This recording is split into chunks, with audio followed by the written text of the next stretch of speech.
Indian హిస్టరీలో భాగంగా next ప్రశ్న వచ్చేసి with reference to the ancient South India కొరకై పూంపుహార్ ముచ్రి were well known as. So మనకి దక్షిణ భారతదేశానికి ఎప్పుడంట ప్రాచీన దక్షిణ భారతదేశం అంటే ప్రాచీన చరిత్ర ఏన్షియంట్ ఇండియాలో దక్షిణ భారతదేశానికి సంబంధించి అడుగుతున్నారు ఇక్కడ ప్రశ్న వచ్చేసి. అంటే ప్రాచీన చరిత్రలో అంటే ఏంటి, మోస్ట్లీ మనకి సంగం యుగం అనమాట. సంగం ఏజ్ అంటాం కదా, సంగం యుగానికి సంబంధించినటువంటి చరిత్రలో అడుగుతున్నారు. ఇక్కడ ఏం అడిగారంటే కొన్ని ప్రదేశాలు ఇచ్చారు. ఇలాంటి ప్రశ్నలు ఎక్కువగా పోటీ పరీక్షలు అడుగుతుంటారు. మీరు ఈ ప్రదేశాలు ఇచ్చి ఇవి ఏ రాజ్యానికి సంబంధించినవి లేదా ఇవేంటని అడుగుతూ ఉంటారు ఎక్కువగా పోటీ పరీక్షల్లో.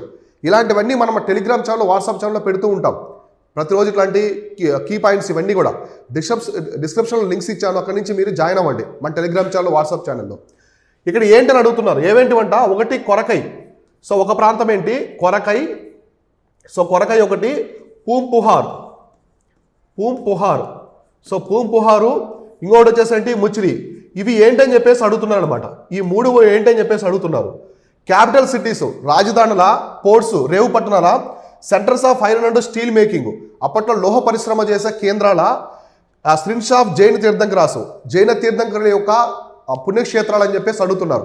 ఇక్కడ ఆన్సర్ వచ్చేసి పోర్ట్స్ అనమాట. ఇవన్నీ కూడా రేవు పట్టణాలు. సంగం యుగంలో ఇవి వచ్చేసి రేవు పట్టణాలు అనమాట, రేవు పట్టణాలు. సో వీటి ద్వారా వ్యాపారం జరిగేది. ఈ రేవు పట్టణాల ద్వారా ట్రేడ్ అనేది అప్పట్లో జరిగేది అనమాట. సో ట్రేడ్ అనేది వ్యాపారం జరిగేది. ఈ పూంపుహార్ ఒకటి, కొరకయి, అలానే ఈ యొక్క ముచిరి, ఇవన్నీ కూడా రేవు పట్టణాలు. మనకి చోళుల కాలం, సంగం యుగంలో మనకి 3 వంశాలు ఉంటాయి, చోళులు, పాండ్యులు, చేరలు.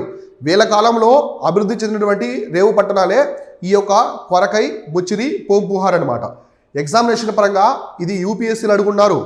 చాలా సెంట్రల్ ఎగ్జామ్స్ రిపీట్ అయి ఉందన్నమాట. గ్రూప్ 1, గ్రూప్ 2 వీటిల్లో కూడా అడగడానికి ఆస్కారం ఉంటుంది. కాబట్టి మనం ప్రతిరోజు ఇలాంటి ప్రశ్నలు అప్లోడ్ చేస్తూ ఉంటాం మన టెలిగ్రామ్ ఛానల్, వాట్సాప్ ఛానల్లో.